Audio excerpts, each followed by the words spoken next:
It was already past sunset when the man wiped the grease from his hands and heard the sound of quiet sobbing outside his garage. Not loud, not dramatic, just the kind of crying that comes when someone feels completely alone. He almost ignored it. Almost. But something in his heart told him to look up. The garage sat on the edge of a small town, where streetlights flickered and the air always smelled faintly of oil and dust. The sign above the door was old and crooked, the paint faded from years of sun and rain. Inside, the man worked alone, as he always did. His name was Daniel, a single dad and a mechanic who fixed more than cars, though no one ever noticed that part. It was already past sunset when the man wiped the grease from his hands and heard the sound of quiet sobbing outside his garage. Not loud, not dramatic, just the kind of crying that comes when someone feels completely alone. He almost ignored it. Almost. But something in his heart told him to look up.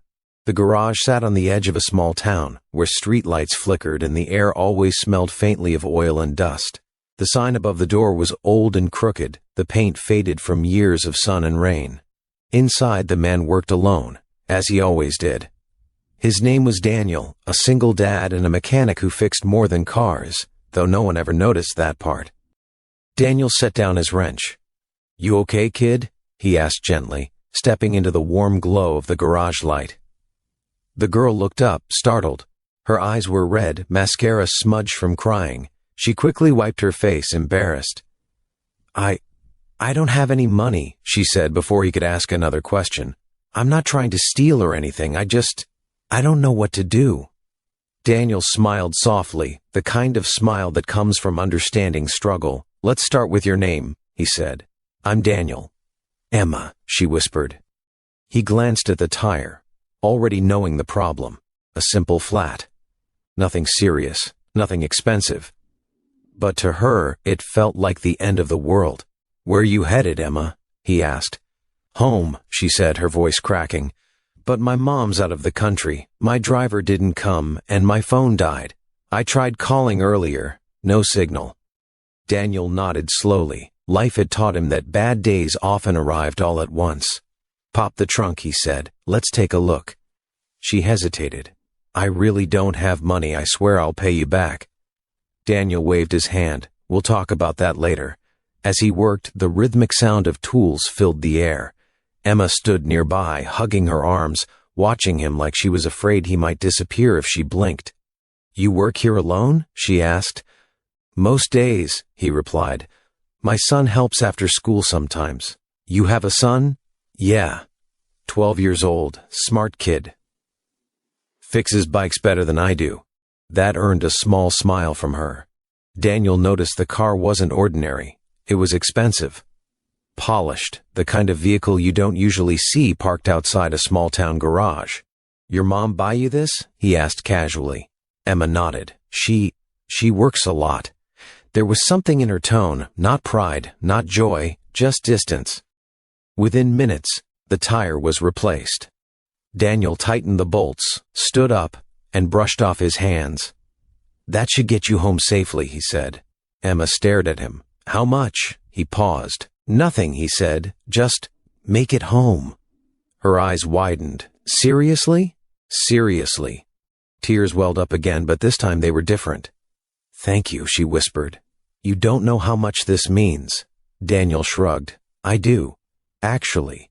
She reached into her bag and pulled out a business card. "This is my mom's assistant. Please, if she ever asks, tell her what you did." Daniel took the card politely, not thinking much of it. He watched as Emma drove away, the red taillights disappearing into the dark. That night, Daniel went home to his small apartment above the garage. His son, Noah, was already asleep on the couch, homework spread across the coffee table. Daniel gently covered him with a blanket. "Long day, buddy," he whispered. The next morning, the garage phone rang just after opening. Daniel picked it up. "Auto repair. This is Daniel." There was a pause. Then a calm, professional voice spoke. "Good morning. I'm calling on behalf of Mrs. Catherine Hale." Daniel frowned slightly. The name sounded familiar. "She is Emma's mother," the voice continued. "She asked me to reach out regarding an incident last night." Daniel's heart sank. "I hope there's no problem," he said carefully. "She wanted to speak to you personally." The line clicked, and another voice came on, smooth, confident, tired. "This is Catherine Hale," the woman said. "You helped my daughter last night." Daniel swallowed. "Yes, ma'am." "She had a flat tire." There was silence, then a soft exhale. "My daughter called me crying," Catherine said. "She said a man she'd never met treated her like she mattered." Daniel didn't know what to say. "She said you refused money," Catherine continued. "She said you talked about your son. She said you didn't make her feel small." Daniel leaned against the counter. "I was just doing my job," he said quietly. "No," Catherine replied. "You were doing something rare." Her voice softened. "I'm a billionaire," she said plainly. "I run companies across 3 continents, but I couldn't fix my daughter's fear last night." Another pause. "I want to meet you." That afternoon, a black car pulled up outside the garage. People slowed down to stare. Catherine Hale stepped out, elegant but reserved, wearing no jewelry except a simple necklace.